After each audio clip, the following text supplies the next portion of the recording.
a Living History production. I'm Matt McLachlan. And I'm Pete Smith. We're battlefield historians who love nothing better than getting out and walking the ground where great battles in history took place. And now we'd like you to come with us. Every week, BattleWalks will take you to one of the great battlefields of Europe. As we walk the ground, we'll dig through the pages of history. We'll uncover the secrets of the battlefields, and most importantly, we'll tell the stories of the people who fought and died there. Welcome to BattleWalks. Hello and welcome to BattleWalks. Thank you for joining us once again as we stroll the battlefields of Europe. It's been a really exciting journey in the couple of months we've been doing it so far, so thank you for coming along on that journey, and thank you for the feedback you've given us. We're getting a lot of Twitter comments, we're getting a lot of messages through Facebook. It's just great to hear from people. So you can find me as Matt McLachlan on Twitter and also Living History on Facebook. So jump on there, track us down and say hi. If you've got suggestions, a couple of the episodes we've done have been based on suggestions from people who've listened to previous episodes and wanted to hear more. So if you have suggestions for where we should go, send those in as well. I should introduce, of course, the person you're all here to see, all here to hear from. We've had lots of great feedback about this guy. He is I have to say, Pete, you are a budding star of the podcast world. So a great discovery. Pete Smith, welcome back. Thanks, Matt. Yeah, I like that. Yep, keep going. Yeah, I always enjoy kicking these off, mate, with making you feel a little bit embarrassed. It sets the tone well for the rest of the episode. How is everything in France going, mate? I mean, you're in the middle of a cold winter, in the middle of a COVID lockdown. How is everything going? Well, it's quiet, which is a good thing. It means we can wander the battlefields that we can reach without anybody being there at all. But that's about the only thing I can say. Other than that, it's a bit like Groundhog Day over and over again.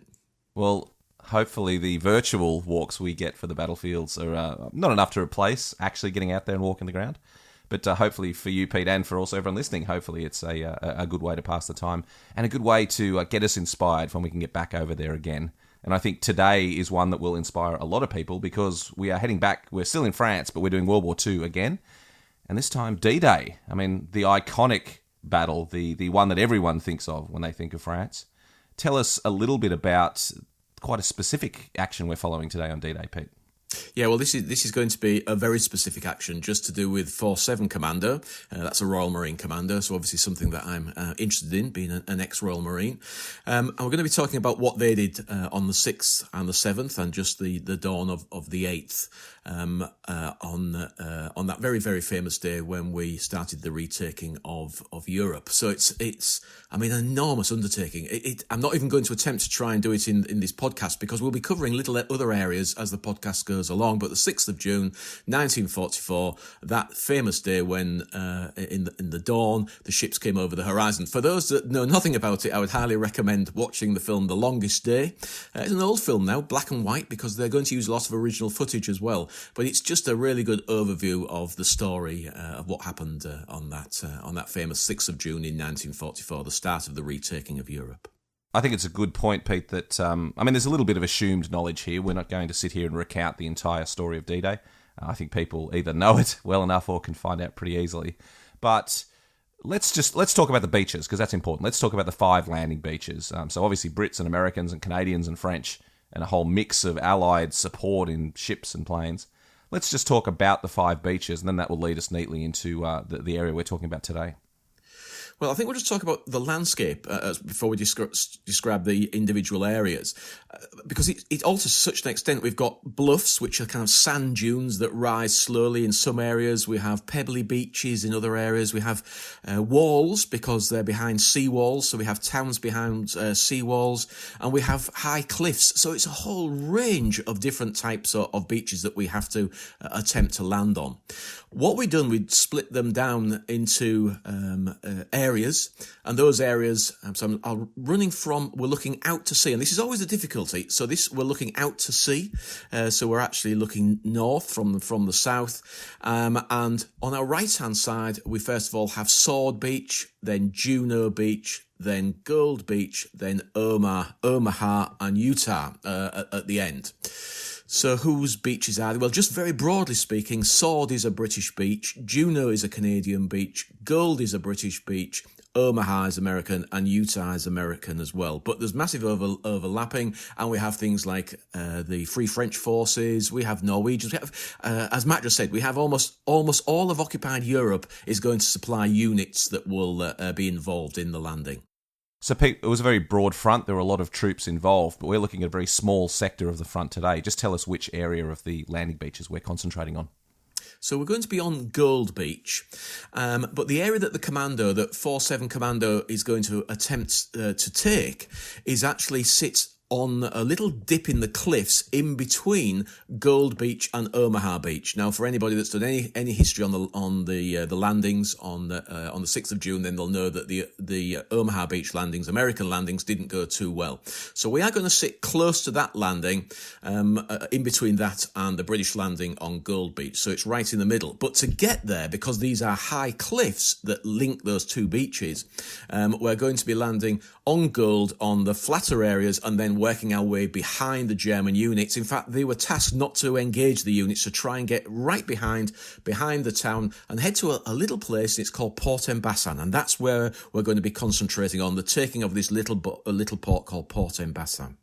I was just looking at some photos of this town, Pete, and I haven't actually been to Port-en-Bessin, but it's quite famous in that sector, and it's remarkable, the geography. I was just looking at photos of it, aerial photos. It's incredible. Tell us a little bit about this amazing geography, the little harbour, the cliffs. It's really quite remarkable.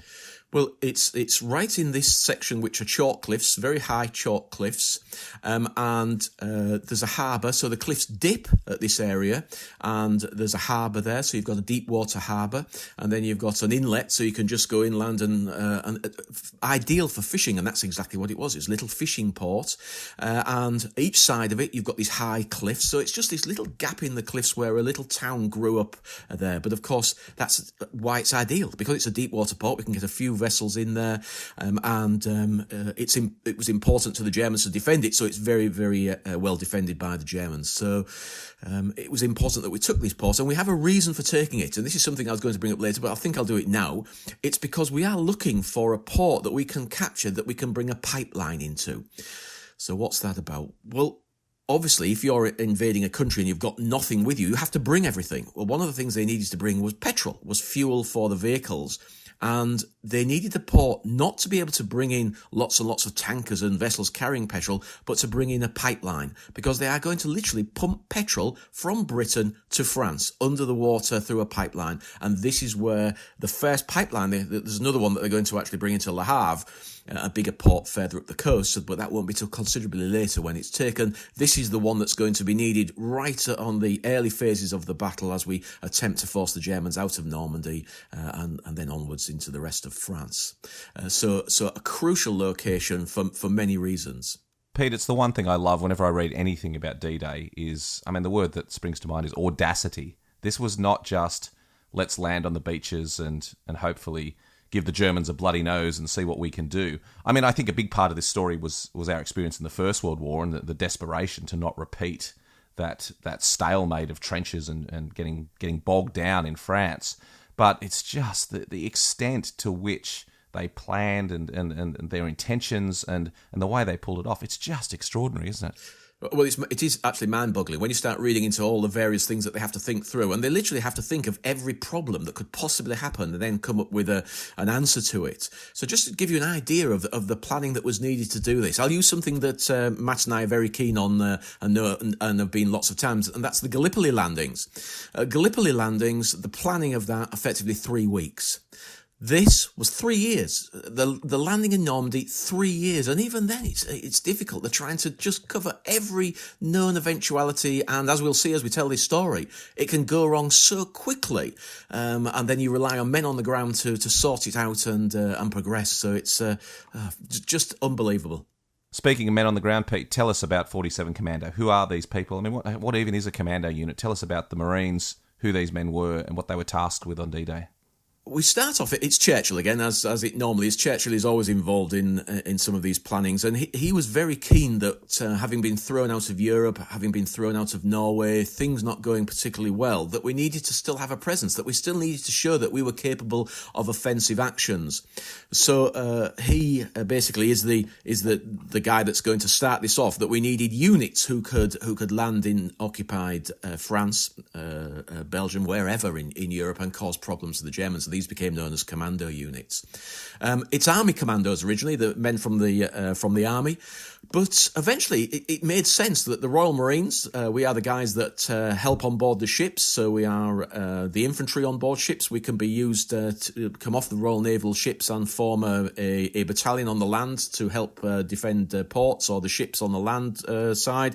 We also man some of the turrets on board the ships, so we are used to working on ships and working on the ground. So it seems sensible to convert the Royal Marine units into commando units. Of course, you can't just transfer them, you have to ask for volunteers, so that's what they did, and we end up with basically 4 commando units, 4-1, 4-6, 4-7 and 4-8 Royal Marine commandos, and they become the units that are going to be used for the landings on D-Day.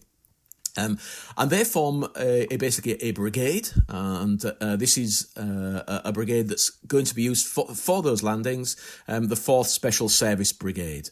And 4-7, they will all be given individual tasks, and normally you have to say commandos and parachutists, the parachute regiment, are protecting the flanks, as were the American parachutists operating for their sectors.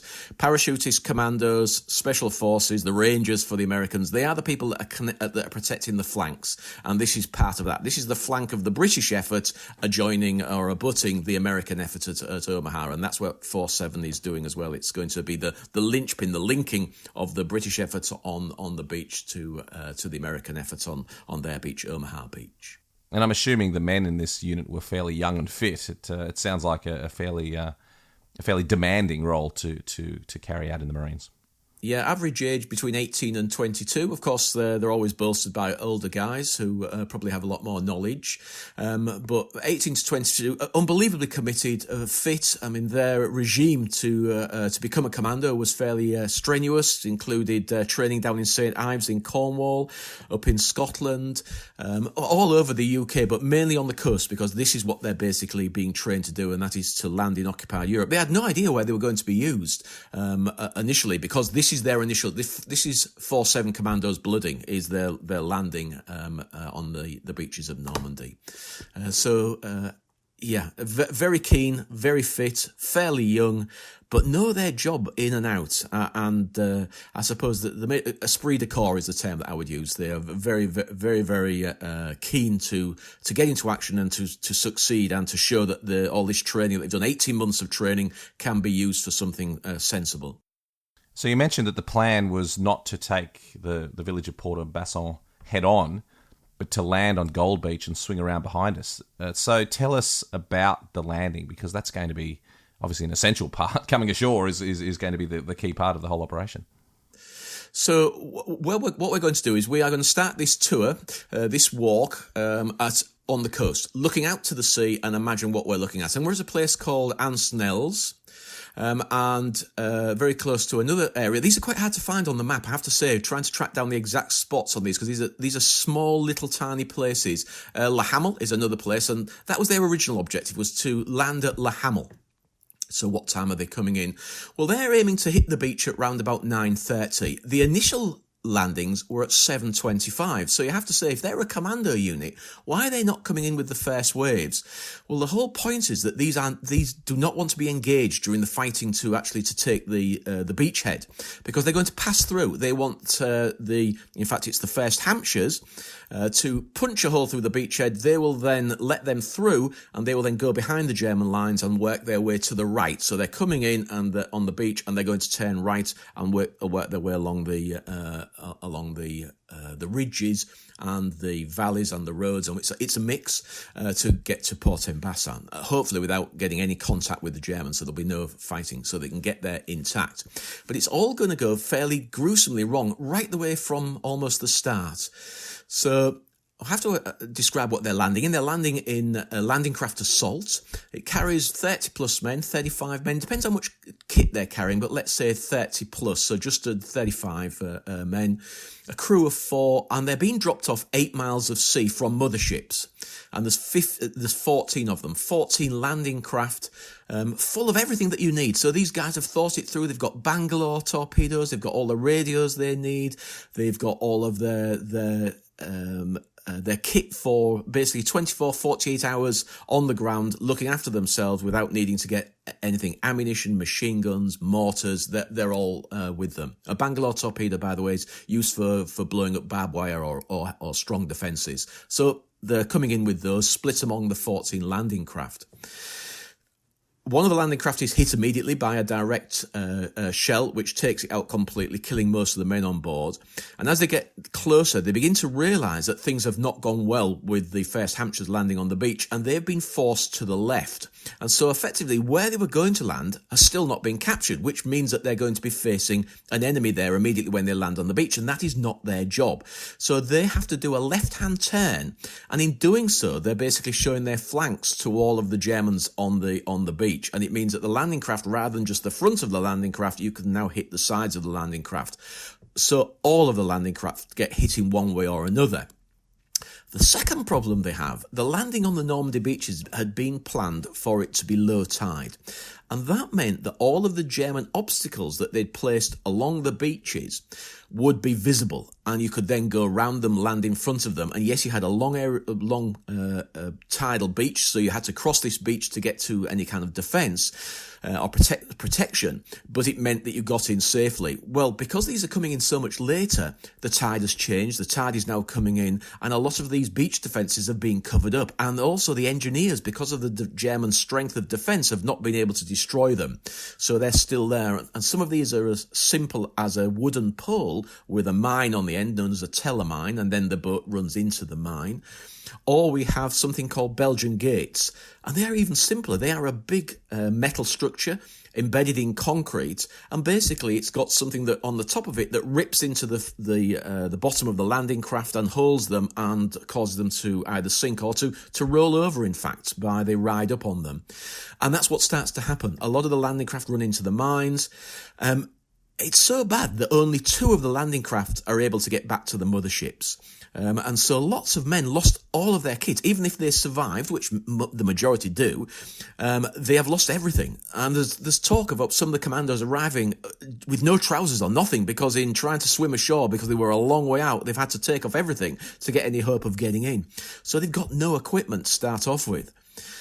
One of those that's missing is the commanding officer. He's not there as well. And so we have a problem right the way from the start. And it's going to take over 2 hours on the beach, basically scrounging equipment, trying to find a working radio, getting their stuff together before they can head inland. But that's exactly what they're going to do. So it was a hellish start. And so if we stand on the beach and look out, you have to imagine what they faced as well, because as they came in, hours after the original landing, there were dead men in the water, there were knocked out tanks, there were some captured Germans milling around the beach, there were the beach masters on the beach trying to organise people where they could go.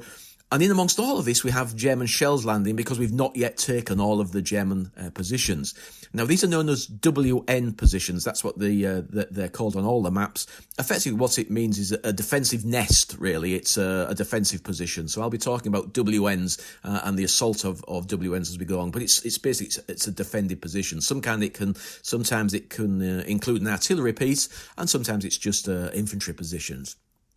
So they basically have to get through this little town, out into the open on the roads behind, and at the same time trying to gather equipment. Thankfully, because they are so keen and so fit, that all of this can be done quite quickly. The other thing I should say is they were terribly seasick on the way in.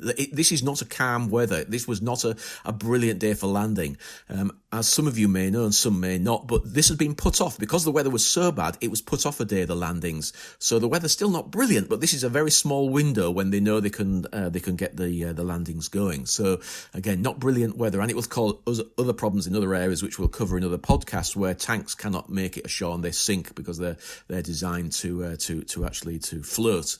And they don't, but we'll talk about those on another podcast. So very, very bad weather, terrible seasickness. So you can imagine, as well as having the Germans shooting at you, having the potential of having to swim part of the way in, you're also very, very seasick as well.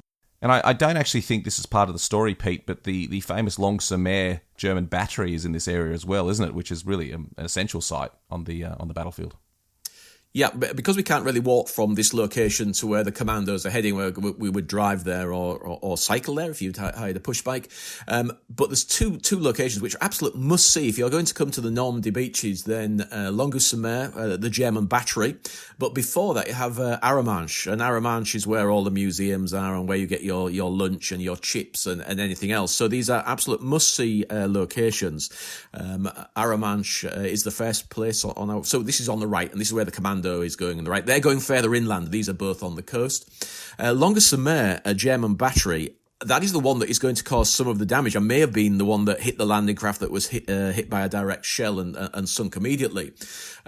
That battery will not be taken out by bombing. It was attempted to bomb it. They took out three of the guns. There are 4 guns there, but one of them continued firing for most of the day, and in fact will not be taken until the following day. So well worth. All of those guns are still there in their casements, in their concrete shelters, and just again, we could do a podcast on that. Just to say, for those that have seen or are going to look at the Longest Day, very, very famous bit where the German is in the mist looking out towards the sea, and as the mist parts, he then sees all of the ships coming toward him. I can't remember what he says now. It's something like "Gott in Himmel" or something, but along those lines of good grief. And he can see all of the landing craft and everything coming towards him. So and that was filmed in this observation bunker, which is part of this battery complex. So well worth going to have a look at. Well, it's such a fascinating area. There's so much to see in this area. That's my experience of being in Normandy. There's just so much to see. How do we keep on track here, Pete? Where are we going to head next? Because we could be distracted left, right, and centre as we tour this part of the coastline. Well, I think part of what you need to do now is almost to take off your battlefield touring hat and just to enjoy the countryside, because we'll be driving and zigzagging and trying to follow the way that 4-7 Commando is heading.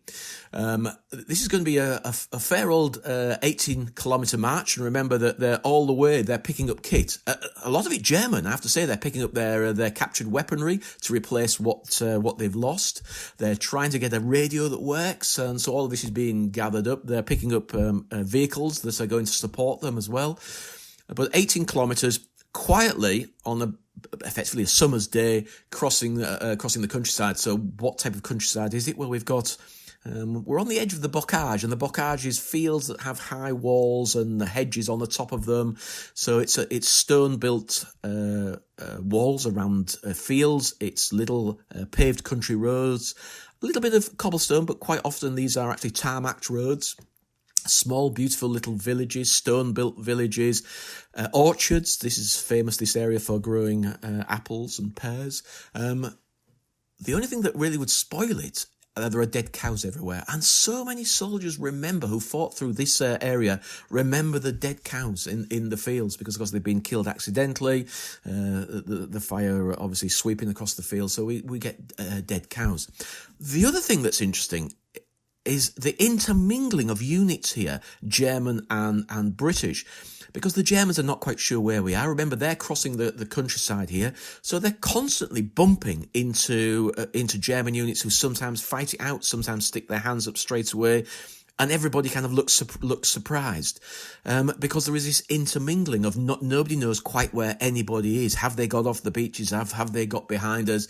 And of course, every time that they bump into German units, 4-7 Commander has to take them out, take them prisoner, kill them, and hope that nobody is passing back any kind of information as to where they're heading.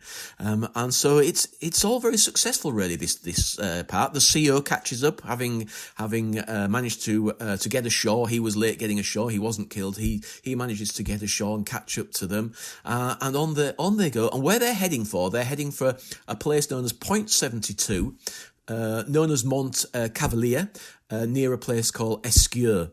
And Esqueux you'll be able to find on the map if you're looking. And point 72, as the name will apply, is a high point, and it is basically directly behind Port-en-Bessin, looking down into the village. And this is where they're going to harbour for the night. They're going to dig in.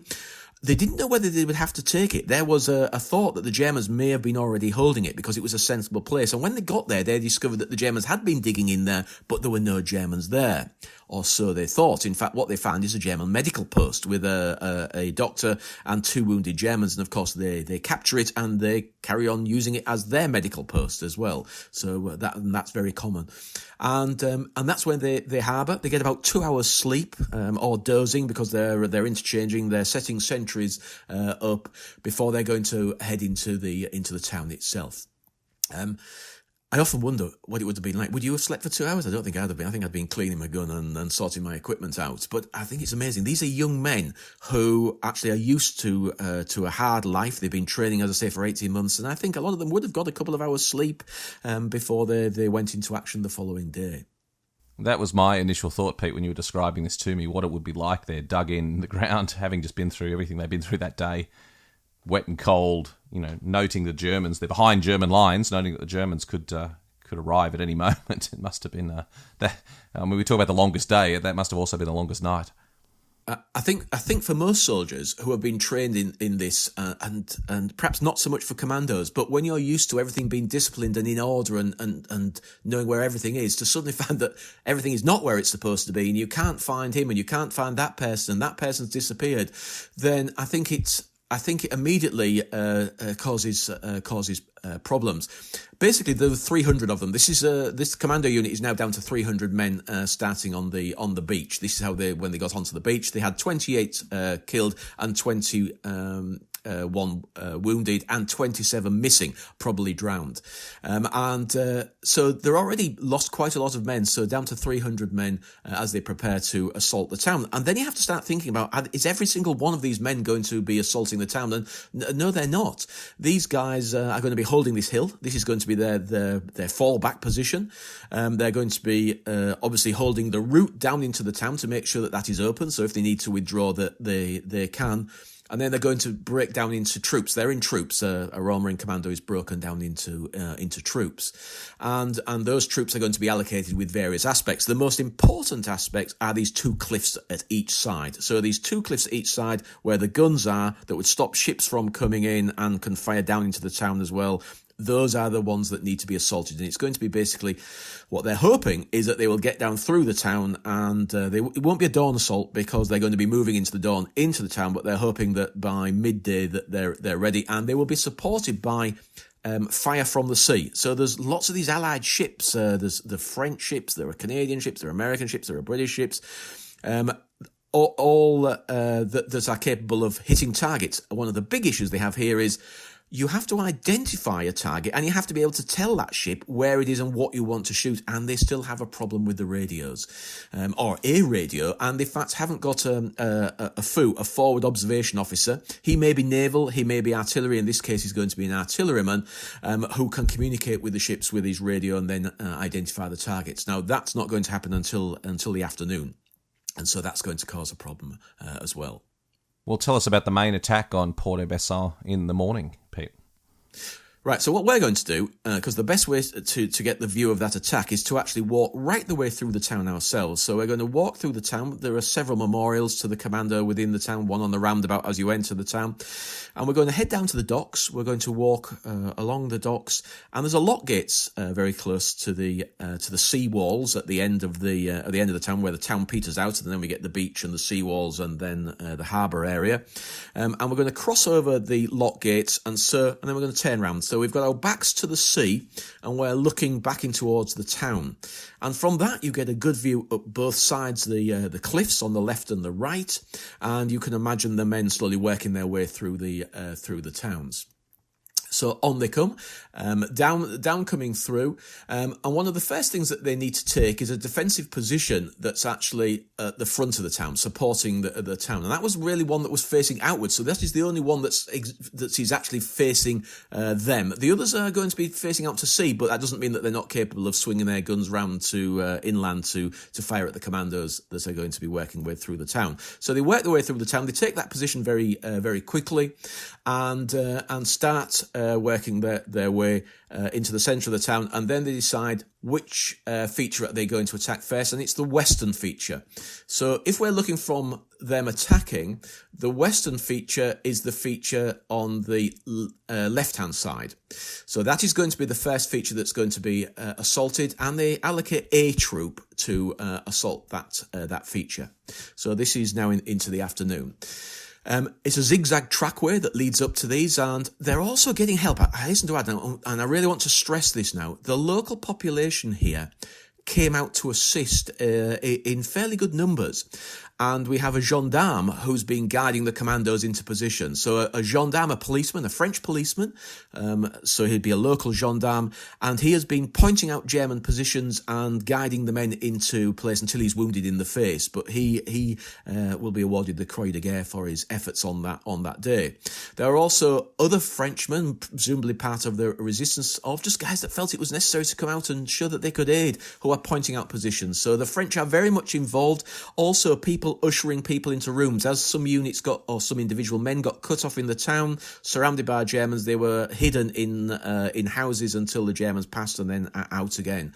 So the townspeople very much were aiding the commandos as they fought their way through the town. So a troop trying to get up this ridge, and then they hit the big problem. In the harbour, there are two flak vessels. A flak vessel is an anti-aircraft vessel. It has a series of armaments, but perhaps the most chilling for the commandos is a 4-barreled 20mm flak cannon, which is mounted on these boats. Now, these they didn't know were there, because they arrived literally on the day before the landings, on the 5th of June. These things had arrived in the harbour, two of them, and they'd tucked into the sides of the harbour. Now, they could see the commandos climbing up the cliffs, and so they swung their anti-aircraft guns inland and hit the commandos in the side as they're trying to assault these positions on the western feature. So terrible casualties, 12 men immediately killed and 17 men wounded. So that's half of a troop. That's half the troop taken out in that fire. They withdraw back down and lick their wounds. There is no way they can get up there while these flak ships are there.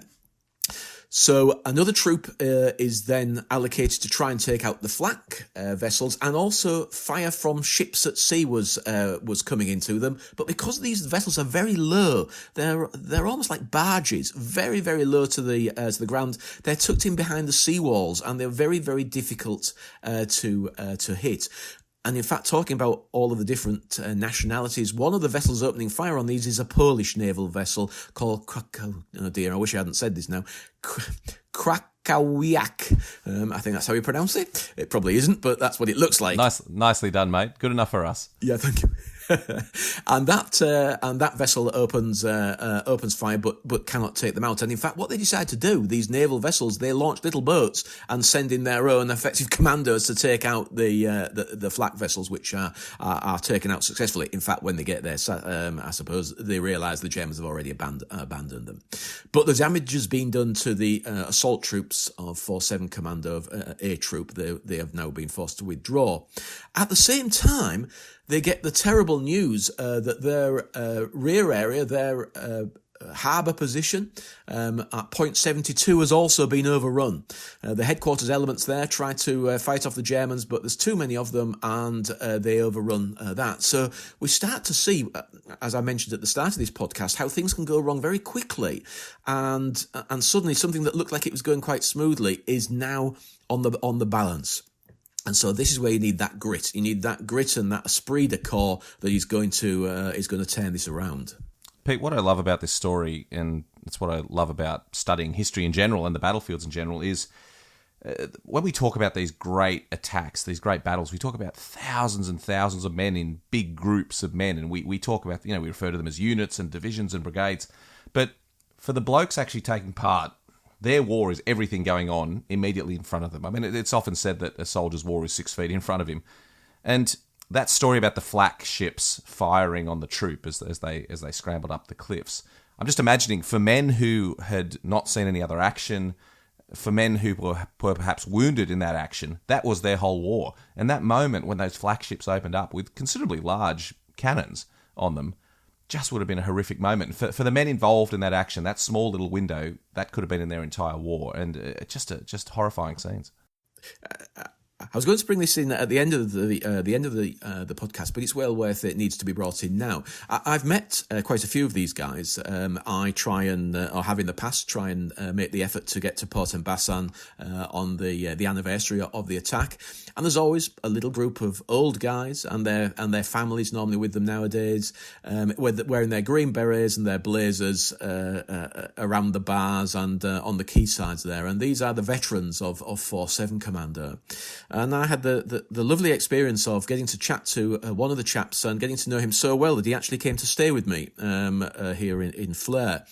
And I just found his talking about the action just so amazing, really. You have to remember, these guys are new to this business, 18 months of training, that's when they get together. These guys are bonded into little tight-knit groups of men that would do anything to help each other.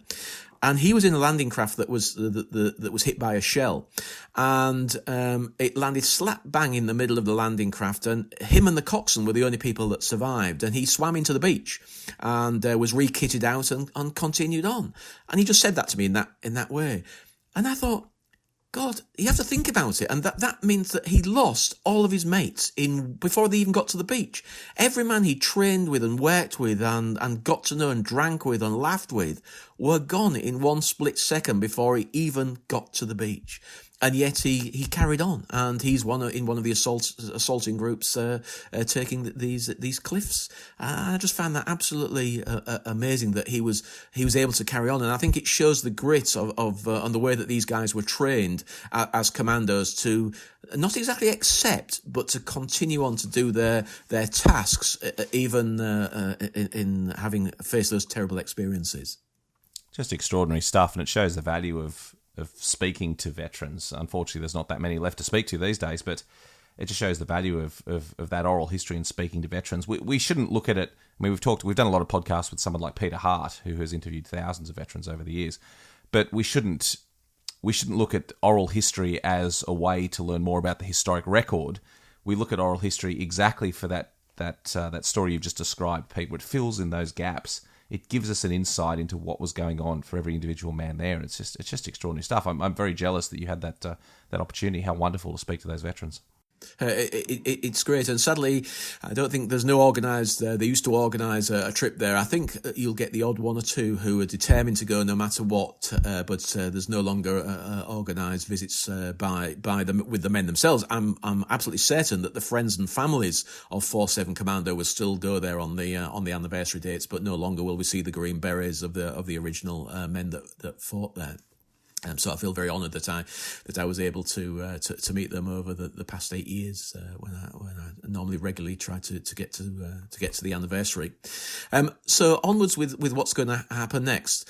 So Captain Cousins, who's actually he'd led the attack on the attack that failed on the western feature, is now going to rally men. He actually crosses over and he's going to lead the attack on the eastern feature. It gives you a little bit of an idea of how gung-ho he was and how keen he was that this should be a successful assault. The flagships have now been taken out, so this is the start of where it starts to turn around. He leads an assault of 25 men, literally firing from the hip. Again, they'd been guided into these little zigzag tracks that took them up the cliffs, got very close to a concrete position, and then they charged it. Unfortunately, the Germans saw them coming through grenades, and one of the first to fall was Captain Cousins, and he was killed. But his men, who are nearly all wounded, continue on, the 25 men, and they take the blockhouse. And then they start moving up, and more men join them, and and you can feel it changing. There are a lot of Germans here who were quite happy to fight to the end, but it's very difficult when people kind of start waving little white hankies and holding their hands up. And what do? Because if you carry on fighting, you're going to almost certainly get all of those guys that are surrendering killed. So slowly but surely, it's like one of those things that happens. One person surrenders, then another one, and more guys started to hold their hands up. Captain Cousins, just as a matter of interest, was recommended for the Victoria Cross. One of the sadder aspects of the Victoria Cross is it is one of only 2 awards that you can get if you're killed during the act. One is a mention in dispatches, and the other is the Victoria Cross. And sadly, it was deemed by those that do these, that make these decisions, that the Victoria Cross would not be awarded to him, and because of that, he doesn't get anything. So he's given nothing, and there are an awful lot of people that felt that he should have been awarded the Victoria Cross for his bravery during the day. That position is lost. And what I also add now, if we are following in their footsteps, which of course we are, so we've walked up this zigzag track, which you still can. You can still see the German pillboxes, and if you go beyond them and you realise how extensive this position was, we have Tobruks, which are mortar positions. We have German, and they're still visible. Some concreted, some not. We have zigzagging trenches you can see going everywhere, and these are all, you can walk up and down them. You're on the top of the cliff, so you do have to be careful, but there's a lot there. So if you are interested in those kind of relics of warfare and literally walking in their footsteps, then this is another of those places. It's a great place to go go and have a look. Just extraordinary, Pete. And I think it goes without saying that seeing those tangible items left over, trenches and pillbox and things, that's what makes a visit to the battlefield so amazing. That's why it's important to get out and walk the ground. And just extraordinary connections with the history. It is, and there's nothing better. We've talked about it before, to stand there, and it's why a lot of people explore the battlefields, is because that tangible evidence of seeing something that's left. Here, there's been an effort to preserve it, so the actual things like the Tobruks, which are concreted, you can fall down the holes if you didn't know they were there. They've got metal grills on the top to stop you from falling down and hurting yourself. So what's nice, it means that the local community is ensuring that these things will survive, which I think is worthy. You'll know why, is because it generates quite a lot of, I've been there lots of times, and it's always fairly busy. And yes, there are people coming, it's a beautiful little place, but there are an awful lot of people who come there to see the Normandy defences, to have a look at what went on during the Normandy landings in 1944. So it brings in an awful lot of revenue for the local people, which I think is great, because it is a very small little port. The fishing industry is nearly gone. In fact, there are still fishing boats operating from there. So for those that, even if you had a member of the family that's very keen on the military aspects, then you can still go to a place like this, because there's an awful lot to keep you occupied. It's a beautiful little place. I love going there. So back to the story, what's going on. So this has now been taken. The soldiers on the other side, the German soldiers on the other side, on the eastern side, can now see that this has been taken, and they start to also surrender. They realise that the game's up. There's no point in continuing if the commandos are now behind them, and of course they don't know how many men there are, what's been going on behind them, and so they start to surrender as well. So the commandos have got to get through this night. So they find houses to sleep in. And in fact, there's an awful lot has been written about this action over the years. And something I was literally reading tonight is that one of the billets that the men moved into was apparently the town brothel, and they discovered that there were an awful lot of beds in this building, which was ideal. And so they put sentries on the doors and had a good night's sleep in the comfy beds of the local brothel. I should just mention something. There's an extraordinary thing happened in the middle of this battle. A vehicle turned up. The commandos were running short of ammunition, and a couple of vehicles had made it all the way from the British landing beaches. And remember, we're now in this area in between the British and the American, and brought new ammunition and supplied the commandos with ammunition just exactly as they need it. So that was one of those things that happened that was very lucky. The other thing that was going on, and I haven't mentioned this, is that rocket firing Typhoons had whistled in as well. well and had aided them. That was something that had been planned, and it worked perfectly well. So again, we're back to this planning. Gunfire from the ships at sea, aircraft attacking specific targets, both brought in by a man with a radio eventually who managed to get there and organise it. So we've got lots of things happening at the same time. And so on the morning of the 8th, the Americans get there. Of course, they've had that absolutely, I'm sure it's going to be a podcast for the future, that appalling time on the beaches at Omaha. Interestingly, just something I should have said earlier, that the Germans defending Port-en-Bessin are the same units that were defending Omaha Beach. So these are not guys that were going to hold their hands up easily. These are hardened veterans who were holding the area around Port-en-Bessin. So the Americans arrived the following morning, and there's a very comical comment that's from one of the commandos. He shouted out, "Are you Americans?" And the American soldier shouted back, "No, hell, we're Texans." So they arrived, and that's the linking. That's the first linking of American troops and British troops during the Normandy landings. A little bit more about 4-7 Commando, just interesting from their history. At the end of the Second World War, they're disbanded, but they exist again now. They were 4-7 Commando, was reformed in the October of 2001 and then renamed in November of 2019, so not that long ago. And they're now known as 4-7 Commando Raiding Group Royal Marines. So they are a unit that exists today. Didn't in my time. I served in 4-2 Commando, and 4-7 Commando did not exist during that period. So it's nice to see that the name has been renewed. As far as memorials are concerned, there are memorials all over the town. You have to look carefully. On each of these ridges, at each side, the eastern and the western, there is a memorial, and I think it's a well-placed memorial to Captain Cousins, who was killed on that assault. And then on the other ridge, the other cliff, there's a memorial to 4-7 Commando. We also have a general memorial in the centre of the town by the quay, the docks.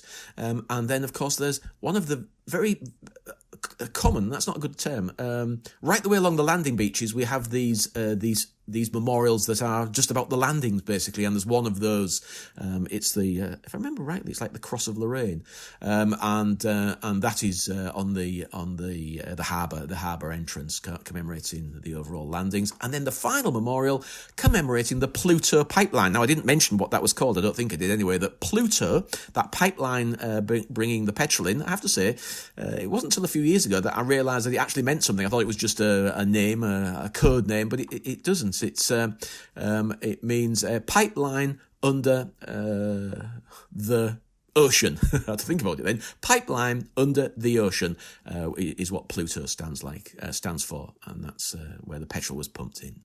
Well, Pete, what a remarkable story, a remarkable little town. It's what I love so much about Normandy is that everyone that goes, a huge percentage of people that go to Normandy do it as a day trip from Paris and will just visit Omaha Beach and the American Cemetery. The people that are a bit more dedicated will spend several days there and see all these sites. But I think that the walk we've done today demonstrates you could spend weeks in Normandy and not see all of the features. I just love the idea of going to these less well-known places where just these incredibly heroic actions have occurred. It's something that we're starting to do, I think, really well here on this podcast, Pete, is we're discovering these extra little stories. We're walking the Somme and talking about little towns that most people don't know. We're visiting little corners of the Ypres salient. We're going to go to some obscure battlefields around the world in upcoming editions of the podcast. But this one, on D-Day, we're finding these little bits of the history that most people who go on a bus tour or organised tour just aren't going to see. I think it's necessary because you'll know and I know that when we're guiding on tour groups, we just don't have the time to do these. You really need to, if you can, to get back or to book a very specific tour to cover these little nuances. I mean, very often I get a day to do the whole of the Normandy landings. I just whistle down the coastline saying that's that. We normally have lunch because it's my favourite spot here at Port-en-Bessin, and then we carry on again. And so it's great to be able to spend that time to actually walk these sites. I have to say, the final comment, if you're going to walk this, then you really need to see where the men that died here are buried.